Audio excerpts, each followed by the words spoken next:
Good morning guys. आज के इस लेक्चर में हम डिस्कस करने वाले हैं कि जब भारत का पार्टीशन हुआ तो उसके क्या परिणाम रहे, और एक टॉपिक हम डिस्कस करने वाले हैं कि किस तरीके से भारत में जो प्रिंसली स्टेट्स थे उनको हमने भारत में मर्ज करवाया। ठीक है, हम 2 लेक्चर ले चुके हैं। फर्स्ट लेक्चर में हमने डिस्कस करा था 3 चैलेंजेस क्या थे भारत के सामने आज़ादी के समय। देन सेकंड लेक्चर में हम डिस्कस कर चुके हैं 2 नेशन थ्योरी। मैं आपको दोबारा से रिपीट करता हूँ 2 नेशन थ्योरी क्या थी। 2 नेशन थ्योरी के अंदर हमने डिस्कस करा था जो मुस्लिम लीग थी जिसके मेंबर थे मोहम्मद अली जिन्ना, उन्होंने क्या रिकमेंड करना शुरू कर दिया। उन्होंने ये बोलना शुरू कर दिया कि जो मुस्लिम हैं वो आज़ाद भारत में नहीं रह पाएंगे, इसलिए उनको एक अलग देश चाहिए। इसी रीज़न से उन्होंने एक सेपरेट नेशन की मांग करना शुरू कर दिया, एक नए देश की मांग करना शुरू कर दिया, और इसी को बोला गया 2 नेशन थ्योरी। जैसे नाम से ही साफ है, द्विराज सिद्धांत के तहत जिस इलाके में हिंदू ज़्यादा रहेंगे उसे भारत बोला जाएगा, और जिस इलाके में मुस्लिम ज़्यादा रहेंगे उसे पाकिस्तान बोला जाएगा। ठीक है, इस तरीके से दो देशों का निर्माण हुआ, हिंदुस्तान और पाकिस्तान। और एक इंटरेस्टिंग बात आपको मैं बता देता हूँ कि 2 पाकिस्तान भी बने थे, एक ईस्ट पाकिस्तान और एक वेस्ट पाकिस्तान। इस मैप में आप देखिए, ये आपका वेस्ट पाकिस्तान है, ठीक है, और ये आपका ईस्ट पाकिस्तान है जिसको आज हम बांग्लादेश के नाम से जानते हैं। इसे बांग्लादेश में हम क्यों बोलते हैं, इसको हम चैप्टर नंबर 5 में डिस्कस करेंगे, जिसमें हम देखेंगे किस तरीके से जो ईस्ट पाकिस्तान है उसको बांग्लादेश बनाया गया। चलिए अपने लेक्चर को शुरू करते हैं जो टॉपिक जिसका नाम है कॉन्सिक्वेंसेस ऑफ पार्टीशन, जिसको हिंदी में हम बोलते हैं विभाजन के परिणाम। ओके, पहला जो चैलेंज है वो है रेफ्यूजिस प्रॉब्लम, या इसको हम हिंदी में बोलते हैं शरणार्थी की समस्या। देखो, जब पार्टीशन हुआ तो लोगों को क्लियर नहीं था कि वो है कहाँ पे, क्योंकि एकदम ही पार्टीशन हो गया, एक बहुत तुरंत ही पार्टीशन कर दिया गया। ठीक है, तो जो रेफ्यूजिस की प्रॉब्लम थी वो कहीं ना कहीं एक बहुत बड़ी मेजर प्रॉब्लम थी, क्योंकि बहुत से हिंदू जो वेस्ट पाकिस्तान में थे, ठीक है, बहुत से हिंदू जो वेस्ट पाकिस्तान में थे उनको अपना घर बार छोड़कर कहाँ आना था, इंडिया की तरफ आना था, क्योंकि यही बोला गया था जो हिंदू है वो इंडिया में रहेंगे और जो मुस्लिम है वो पाकिस्तान में रहेंगे। बट बाद में हुआ क्या कि जो पाकिस्तान है, जैसे वेस्ट पाकिस्तान है, जो आप ये देख सकते हो वेस्ट पाकिस्तान जो है, बेसिकली यहाँ पे बहुत से हिंदू थे, ठीक है, जिन पर अटैक करना शुरू कर दिया। किसके द्वारा? मुस्लिम लोगों के द्वारा। ठीक है, 2 वर्ड है, मैं आपको इन 2 वर्ड के बारे में पहले समझा देता हूँ, तभी आपको ये सारा कॉन्सेप्ट क्लियर होगा। ठीक है, एक वर्ड है माइनॉरिटी।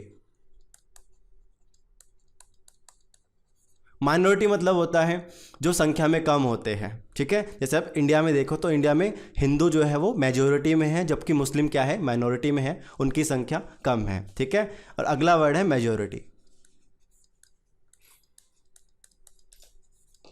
ओके, तो ये 2 वर्ड आप ध्यान रखना, एक है माइनॉरिटी, एक है मेजॉरिटी। तो अगर मैं भारत के पर्सपेक्टिव से बात करूं तो भारत में हिंदू क्या थे, मेजॉरिटी थे, और मुस्लिम क्या थे, माइनॉरिटी थे। तो इस रीज़न से जो आप ये रीजन देख रहे हो, बेसिकली ये पंजाब का रीजन है। इस रीजन में जो मुस्लिम थे, जो भारत की साइड जो ये रीजन आप देख रहे हो, यहाँ पे जो मुस्लिम थे उनको इस जगह से बेसिकली पाकिस्तान जाना पड़ा, और जो ये पाकिस्तान का एरिया है यहाँ से बहुत सारे मुस्लिमों को भारत आना पड़ा। ठीक है, क्योंकि उन पर अटैक होने शुरू हो गए थे। ठीक है, ये एक बहुत बड़ा समस्या पैदा हो गई थी जिसको हम बोलते हैं रेफ्यूजीज प्रॉब्लम। अब इस ट्रेन में देखिए, इस फोटो को, इस इमेज को देखिए, इस इमेज में किस तरीके से लोग एक ट्रेन में भर भर के आ रहे हैं और देन ये एक जगह से दूसरी जगह पे जा रहे हैं। ठीक है, आपने बहुत सी मूवीज़ देखी होगी, सबसे बढ़िया मूवी मुझे लगती है जो पार्टीशन को समझने के लिए है वो है भाग मिल्खा भाग। उसमें दिखाया गया किस तरीके से वो छोटा सा बच्चा अपना बेसिकली घर बार छोड़कर भारत की तरफ माइग्रेट कर जाता है। ऐसे ही हज़ारों मिल्खा सिंह थे जो अपने देश को अपने ज़मीन को छोड़कर दूसरे देश में आने के लिए मजबूर हो गए, क्योंकि उनके ऊपर अटैक्स होना शुरू हो जाता है। ठीक है, तो इस ट्रेन में आप देख सकते हो कि लोग ट्रेनों के अंदर किस तरीके से घुस रहे हैं, ट्रेनों की छतों पे आके अपनी जान जोखिम में डालकर किसी भी तरीके से वो अपने देश जाने के लिए उतारू है। अपने देश इन द सेंस कहने का मतलब, अगर वो हिंदू है तो बेसिकली वो भारत की तरफ माइग्रेट करेगा, और अगर वो मुस्लिम है तो वो पाकिस्तान की तरफ माइग्रेट करेगा। तो रेफ्यूजीज प्रॉब्लम एक बहुत बड़ी समस्या थी। बहुत से लोग अपना घर बार छोड़कर, अपनी प्रॉपर्टी छोड़कर जो है अपने देश की तरफ जाने लगे। अपने देश का मतलब समझ गए, मतलब जो मुस्लिम है वो पाकिस्तान की तरफ और जो हिंदू है वो भारत की तरफ आने लग गए। और आपको पता ही है जब वो भारत आए तो उनको ऐसा थोड़ी ना है कि जो ज़मीन उन्होंने छोड़ दी उसमें उतनी ज़मीन उनको दे दी गई, नहीं, उनको लगभग अपने बहुत से साल उनको कैंप में बिताने पड़े, जिसको हम बोलते हैं रेफ्यूजीज कैंप या शरणार्थी शिविर इनको बोलते हैं। और वहाँ का जीवन और ही ज़्यादा मतलब बहुत बुरा था, उनकी कंडीशन जो थी वो इतनी अच्छी नहीं थी। ठीक है, तो रेफ्यूजीज प्रॉब्लम बहुत ही बड़ी समस्या थी और लोगों ने काफ़ी फेस इस प्रॉब्लम को करा था। ओके, देन सेकंड जो प्रॉब्लम हमें देखने को मिली पार्टीशन के साथ, परिणाम क्या रहा? Communal riots. कम्युनल राइट्स, बहुत से लोगों को ये बात पता होगी, पंजाब रीजन में बहुत से कम्युनल राइट्स हुए थे, लेकिन बहुत से लोग इस बात से वाकिफ़ नहीं होंगे कि ये जो रीजन है बांग्लादेश का, इस जगह भी कम्युनल राइट्स बहुत ज़्यादा बढ़ चुके थे। एक डिस्ट्रिक्ट है नोयाखली डिस्ट्रिक्ट, आज ये बांग्लादेश में पड़ता है। यहाँ पे हज़ारों जो हिंदू थे उन पर अटैक किया गया।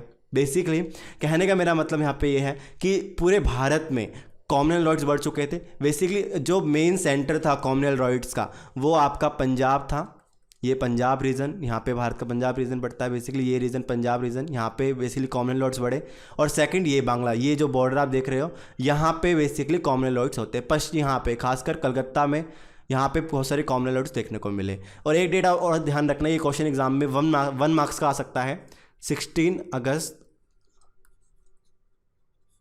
1946, 16 अगस्त 1946 बहुत इंपॉर्टेंट डेट है। इसको हम डायरेक्ट एक्शन डे भी बोलते हैं, क्योंकि इस दिन आज़ादी से 1 साल पहले की ही बात है। इसी दिन जो मोहम्मद अली जिन्ना थे उन्होंने क्या बोला, करो या मरो, आपको किसी भी कीमत में पाकिस्तान की डिमांड करनी है। और 1 साल तक पूरे भारत में दंगे होते रहे। और कहीं ना कहीं मेरा मानना है कि इन्हीं दंगों की वजह से पार्टीशन को एक्सेप्ट करना पड़ा। अगर पार्टीशन एक्सेप्ट नहीं करते देन बहुत से लोग और भी खामखा मारे जाते। ठीक है, तो सेकंड जो कॉन्सिक्वेंसेस रहा पार्टीशन का वो था कम्युनल राइट्स। ठीक है, कम्युनल राइट्स आप ध्यान रखना, इसको धार्मिक दंगे भी हम कहते हैं। ठीक है, धार्मिक दंगों में बेसिकली हिंदू मुस्लिम लोग जो है उनके बीच में कॉन्फ्लिक्ट देखने को भी मिलते हैं। ठीक है, थर्ड जो प्रॉब्लम थी वो थी अटैक ऑन माइनॉरिटी। मैंने अभी आपको समझाया कि माइनॉरिटी क्या होते हैं, मेजॉरिटी क्या होते हैं। एक बार और देख लो, माइनॉरिटी मतलब जो संख्या में कम, मेजॉरिटी मतलब जो संख्या में ज़्यादा। अगर मैं बात करूँ इस वाइट भारत इंडिया वाले पोर्शन की, तो यहाँ पे मुस्लिम माइनॉरिटी थे। ओके, और अगर मैं बात करूँ इस ग्रीन पार्ट की तो यहाँ पे माइनॉरिटी कौन है? यहाँ माइनॉरिटी हिंदू है। ओके, तो ये आप बात ध्यान रखना। तो इंडिया में मुस्लिम पे अटैक होना शुरू होता है और पाकिस्तान में हिंदुओं पे अटैक होना शुरू होता है। और ये अटैक बहुत ही बुरे थे, काफ़ी सारे लोगों को अपनी जान गंवानी पड़ी और बहुत से लोग इस इंसिडेंट में मारे गए और बहुत से लोगों को तो पता भी नहीं चला। ओके, तो माइनॉरिटीज़ पर सबसे ज़्यादा समस्या देखने को मिली और इसी दिन से माइनॉरिटीज़ ने क्या डिसाइड करा कि वो पलायन करेंगे, वो माइग्रेट करेंगे अपने देश की तरफ। ओके, तो 3 प्रॉब्लम्स ध्यान रखना। First refugees problem, okay, refugees problem, communal riots and attack on minorities. तो ये बेसिकली ये क्वेश्चन वैसे 6 मार्क्स का आपके एग्जाम में आता है। और अगर आपका हिस्ट्री है तो हिस्ट्री के अंदर ये क्वेश्चन सेपरेटली 14 चैप्टर के अंदर ये आता ही आता है। तो इस क्वेश्चन को आप अच्छे से डिस्कस करिए, क्योंकि ये आपके दोनों जगह पे आपको यूज़फुल है। और आप दोनों जगह सेम पॉइंट लिखोगे तो आपको नंबर मिलेगा ही मिलेगा, मार्क्स जरूर मिलेगा ही मिलेगा। ओके, तो हम 3 पॉइंट डिस्कस कर चुके हैं। आइए 4th पॉइंट डिस्कस करते हैं, एट्रोसिटी विद वुमेन्स। जो वुमेन्स थी, देखो जो भी समस्या आती है, जो भी वायलेंस होता है, सबसे ज़्यादा एट्रोसिटी या अत्याचार इसके ऊपर होते हैं वुमेन्स ही होती है बेसिकली। चाहे वो पाकिस्तान हो चाहे वो इंडिया हो, दोनों ही जगह वुमेन्स पे अटैक किया गया। ओके, जैसे आपने मूवीज़ देखी होगी, बहुत सी मूवीज़ में दिखाया गया किस तरीके से वुमेन्स के साथ एट्रोसिटी हुई। ठीक है, उनका ज़बरदस्ती उनका धर्म बदला लिया गया। ओके, बहुत से परिवार तो ऐसे थे जिन्होंने अपनी वुमेन्स को खुद ही मार दिया, क्योंकि उन्हें पता था कि अगर ये दूसरा मतलब कि जैसे कि मैं फॉर एग्जांपल मैं आपको एग्जांपल देता हूँ, जैसे कोई हिंदू परिवार है जो पाकिस्तान में रहता था, मतलब पहले तो इंडिया ही था, मान लो वो यहाँ पे रहता था पाकिस्तान में, तो उसने क्या करा, अपनी बहू बेटियों को खुद ही मार दिया, क्योंकि अगर वो मुस्लिम के हाथों में आ जाता तो मुस्लिम हो सकता है उसका धर्म परिवर्तन कर देता, हो सकता है ज़बरदस्ती शादी कर देता, ठीक है। तो बहुत से केसेस ऐसे देखने को मिले और बहुत सी महिलाओं के इसमें जीवन बर्बाद भी हो गए, बहुत सी महिलाएं खुद ही मर गई, देन बहुत सी महिलाओं को जबरन उठा लिया गया, उनकी शादी करवा दी गई, धर्म परिवर्तन करवा दिया गया। तो वुमेन्स के ऊपर एट्रोसिटी काफ़ी ज़्यादा हमें पार्टीशन के दौरान देखने को मिलती है, और जो कि बहुत ज़्यादा शर्मसार था, और जो कि कहीं ना कहीं अपने आप में ही अनह्यूमन था, एक अमानवीय घटना यहाँ में देखने को मिलती है। तो ये 4 पॉइंट थे। 5th पॉइंट हमें देखने को मिलता है इकोनॉमिकल लॉस। जब दंगे होंगे तो इस जाहिर सी बात है इकोनॉमिकल लॉस तो होगा ही होगा, ठीक है। जब दंगे हुए तो बहुत से पब्लिक प्रॉपर्टी जला दी गई, ठीक है, और बहुत से लोग जब अपनी ज़मीनें छोड़ के आए तो देन उनको ऑटोमेटिकली इकोनॉमिक लॉस तो हुआ ही हुआ था, ओके। क्योंकि जाहिर सी बात है कि पहले पूरा भारत एक था, लेकिन आपने एक दिन डिसाइड करा 15 अगस्त आपने बोल दिया कि 15 अगस्त के बाद ये जो है दूसरा मुल्क है। तो बेसिकली उनको जो है बहुत से लोगों को अपनी ज़मीन से प्यार था, कुछ लोग ज़मीन नहीं छोड़ के आए, कुछ लोग अपनी जान बचाने के लिए उनको अपनी ज़मीन छोड़नी ही पड़ी। तो इकोनॉमिकल लॉस काफ़ी ज़्यादा हुआ। इसको अब मापा नहीं गया अभी तक, लेकिन काफ़ी ज़्यादा इकोनॉमिकल लॉस दोनों तरफ से हुआ, चाहे वो इंडिया की तरफ हो चाहे पाकिस्तान हो, दोनों की तरफ से इकोनॉमिकल लॉस काफ़ी ज़्यादा हमें देखने को मिलता है, ठीक है।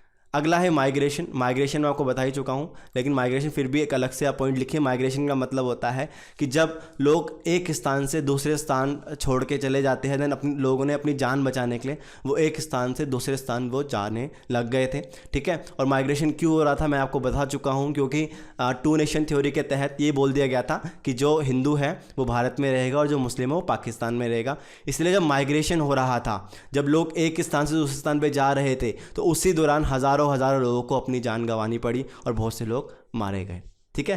तो गाइज ये 6 कॉन्सिक्वेंसेस थे पार्टीशन के, ये आप ध्यान रखना। वेरी इंपॉर्टेंट टॉपिक आपके एग्जाम के लिए, काफ़ी इंपॉर्टेंट है, ठीक है। अगर ऐसे भी आपका आ जाता तो आप इसको आराम से लिख सकते हो। एक चीज़ और ध्यान रखना, इन सब 6 के 6 पॉइंट को याद करना इतना मुश्किल नहीं है। आप जस्ट इमेजिन करिए, आप पार्टीशन के दौरान अपने आप को रख के देखिए, तो आपको वैसे ही सारे पॉइंट याद हो जाएंगे। इसमें इतना ज़्यादा बड़ा इशू नहीं है, और ये आपके दोनों जगह काम आएगा, हिस्ट्री में भी काम आएगा और पॉलिटिकल में भी काम आएगा, ठीक है। चलिए आइए अगला टॉपिक डिस्कस करते हैं। अगला टॉपिक है यूनिफिकेशन ऑफ इंडिया, ओके। ये मैप आप देख सकते हो, इसमें 2 पोर्शन आप देख रहे हो, एक ब्लू है और एक येलो पोर्शन है, ओके। जो ब्लू पोर्शन है बेसिकली ये वो ज़मीन है जहाँ पे राजा रजवाड़ों का रूल था। राजा रजवाड़े का मेरा मतलब प्रिंसली स्टेट का रूल था, ओके। तो बेसिकली यूनिफिकेशन ऑफ इंडिया, इसमें इस टॉपिक में हम ये डिस्कस करने वाले हैं कि यूनिफिकेशन मतलब एकता, मतलब भारत को हमने एक कैसे करा। जो ये भारत देख रहे हो, ये 1947 का भारत है, ये 1947 का भारत है। इस दौरान आप देख सकते हो कि भारत किस तरीके से टूटा हुआ है, ओके। यहाँ पे कुछ ब्लू पार्ट है, कुछ येलो पार्ट है, तो इन सब को हमने किस तरीके से यूनिफिकेशन करा इनका, तो ये इस लेक्चर में हम डिस्कस करेंगे, ओके। तो मैंने आपको फर्स्ट लेक्चर में जैसे बताया था कि भारत में कितने प्रिंसली स्टेट्स थे, तो आप ध्यान रखना 565 प्रिंसली स्टेट थे, जिसमें से कि आपको मेनली 3 आपको ध्यान रखने हैं, ओके। ये 3 आप ध्यान रखना, जम्मू कश्मीर, यहाँ पे आप यहाँ पे देखो नॉर्थ ईस्ट की तरफ मणिपुर आपको ध्यान रखना है, और ये हैदराबाद, ठीक है। ये 3 प्रिंसली स्टेट के रजवाड़े आपको ध्यान रखने हैं, क्योंकि आपके एग्जाम में जो क्वेश्चन है वो इन्हीं तीनों से पूछे जाता है और कहीं से क्वेश्चन नहीं आता। लेकिन थोड़ी बहुत इन्फॉर्मेशन आपको मैं त्रावणकोर के बारे में दूंगा, त्रावणकोर क्यों इंपॉर्टेंट है आपके लिए, और एक जूनागढ़ के बारे में भी डिस्कस कर लेंगे कि किस तरीके से जूनागढ़ भारत में शामिल हुआ, ठीक है। वैसे बहुत बड़ी रियासतें थी, ठीक है। अब मैं आपको एक पॉलिसी बता देता हूँ ब्रिटिशर्स की। देखो ब्रिटिशर्स ने भले ही भारत को 2 हिस्सों में डिवाइड करा, लेकिन अगर भारत में सरदार वल्लभ भाई पटेल नहीं होते, ये आप सरदार वल्लभ भाई पटेल की इमेज देख सकते हो, सरदार वल्लभ भाई पटेल, अगर ये भारत के अंदर नहीं होते तो भारत के लगभग 565 से ज़्यादा टुकड़े होते, 565 टुकड़े भारत के हो सकते थे। लेकिन सरदार वल्लभ भाई पटेल ने अपनी बहुत ही इम्पोर्टेंट भूमिका निभाई, बहुत ही महत्वपूर्ण भूमिका निभाई और पूरे भारत को यूनिफाइड कराया, यूनिफिकेशन करवाया। क्योंकि ब्रिटिशर्स जब भारत से गए तो उन्होंने ये बोल दिया था, जितने भी राजा रजवाड़े, उनको ये बोल दिया था कि भाई देखो आपको दो ऑप्शन देते हैं, या तो आप भारत में शामिल हो जाओ या पाकिस्तान में शामिल हो जाओ। एक ऑप्शन ये था। सेकंड ऑप्शन ये था या तो आप इंडिपेंडेंट रहो। इंडिपेंडेंट क्यों रहो? क्योंकि ब्रिटिशर्स का यहाँ पे डायरेक्टली रूल नहीं था, यहाँ रूल तो राजा रजवाड़े ही करते थे। अब बहुत से राजा रजवाड़े चाहते थे कि वो आज़ाद रहे, इंडिपेंडेंट रहे। क्यों? क्योंकि अगर वो भारत में शामिल होते हैं तो उनकी पावर ख़त्म हो जाएगी, ऑटोमेटिकली ख़त्म हो जाएगी, क्योंकि भारत में क्या है, डेमोक्रेसी रहेगी। और अगर वो आज़ाद रहते तो उनके पास क्या रहेगा, डिक्टेटरशिप रहेगी, तानाशाही रहेगी। इसलिए हर कोई राजा क्या चाहेगा कि वो आज़ाद रहे। लेकिन इन सबको भारत में मिलाना एक बहुत ही बड़ा चैलेंज था, और उसको किसने सॉल्व करके दिखाया? सरदार वल्लभ भाई पटेल ने। ठीक है, तो हम पहला पॉइंट डिस्कस करेंगे हैदराबाद का नेक्स्ट सेशन, कि किस तरीके से हैदराबाद को भारत में मर्ज किया गया। जो आप फोटो देख रहे हो, ये जो इंसान है, इसको बेसिकली आप ध्यान रखना, निज़ाम इसको बोला जाता था।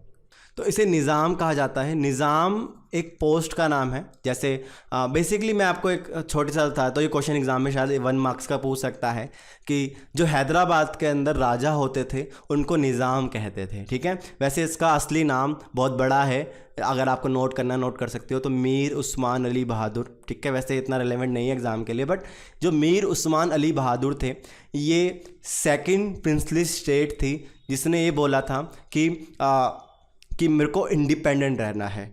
आप मुझे बताओ, मैंने फर्स्ट लेक्चर में बताया था कि भारत का पहला प्रिंसली स्टेट कौन सा है जिसने सबसे पहले अनाउंस करा था कि वो इंडिपेंडेंट रहना चाहता है। आप मुझे बताएं कि ये कौन सा प्रिंसली स्टेट है जिसने सबसे पहले अनाउंस करा था कि वो आज़ाद रहना चाहता है।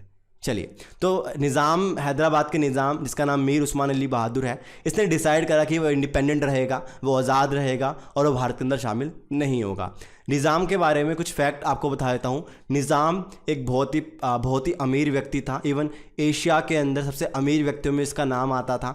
बहुत पैसा था, और जो इसकी प्रजा थी वो हिंदू थी, और जबकि निज़ाम क्या था, वो मुस्लिम था। लेकिन निज़ाम ने क्या डिसाइड करा कि वो इंडिपेंडेंट रहेगा।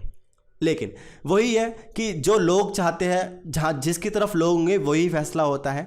तो बेसिकली जब निज़ाम ने डिक्लेयर करा कि वो आज़ाद रहेगा, इंडिपेंडेंट रहेगा, तो जो हैदराबाद के लोग थे, आप हैदराबाद को देखो, जो हैदराबाद था ये काफ़ी बड़ा रीजन है, ये काफ़ी बड़ा एरिया है। देखो, ये हैदराबाद काफ़ी बड़ा एरिया है, काफ़ी मतलब यहाँ पे जो हिंदू पॉपुलेशन थी वो परेशान थी हैदराबाद के अत्याचारों से। जो हैदराबाद का निज़ाम था वो काफ़ी ज़्यादा एट्रोसिटी या अत्याचार अपने लोगों पे करता था। तो लोगों ने इसके खिलाफ प्रोटेस्ट करना शुरू कर दिया, निज़ाम के खिलाफ प्रोटेस्ट करना शुरू कर दिया, आंदोलन करने शुरू कर दिया, क्योंकि लोग चाहते थे कि उनको डेमोक्रेसी चाहिए। जबकि हैदराबाद का निज़ाम क्या सोच रहा है, वो चाहता है कि वो इंडिपेंडेंट रहे, वो भारत में शामिल ना हो।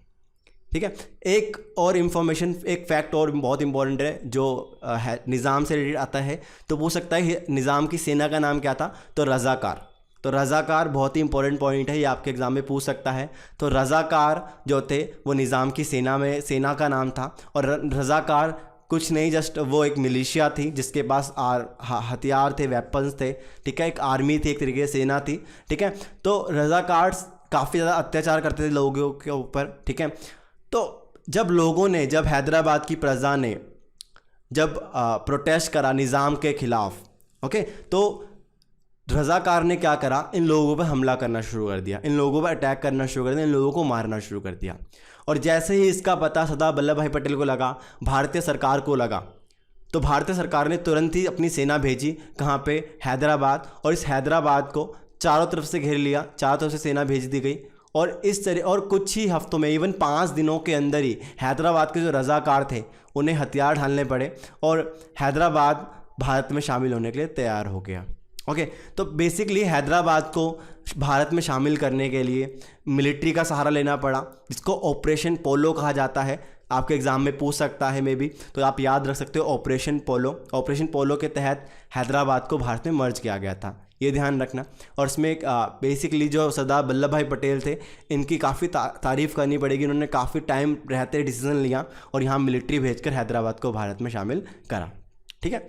अच्छा, एक वर्ड और एक आपको बता दूं, वैसे ये आपके एग्ज़ाम में नहीं पूछेगा बट फिर भी इम्पोर्टेंट है, instrument of accession. Instrument of accession आपसे पूछ सकता है कि इंस्ट्रूमेंट ऑफ एक्सेशन क्या है।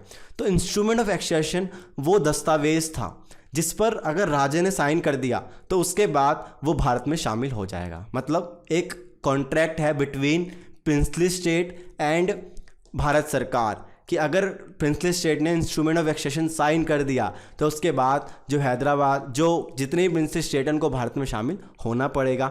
और ऐसे ही 1949, आप सुनो मैं क्या बोल रहा हूँ, 1949 को हैदराबाद ने इंस्ट्रूमेंट ऑफ एक्सेशन में साइन करा था। मतलब भारत आज़ाद हो चुका था, उसके बाद भी कुछ प्रिंसली स्टेट ऐसे थे जो भारत में शामिल नहीं हुए थे, उनमें से एक हैदराबाद भी था। आप ये ध्यान रख सकते हो। ओके, तो हैदराबाद की प्रॉब्लम को सॉल्व कर लिया गया और हैदराबाद भारत का पार्ट बन गया।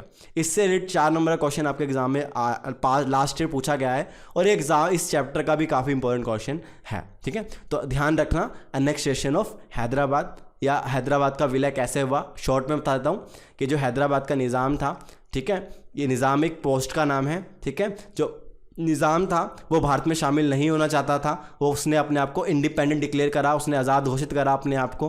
ठीक है, जो पहला प्रिंसली स्टेट इसने अपने आप को आज़ाद घोषित करा वो आप मुझे बताओ।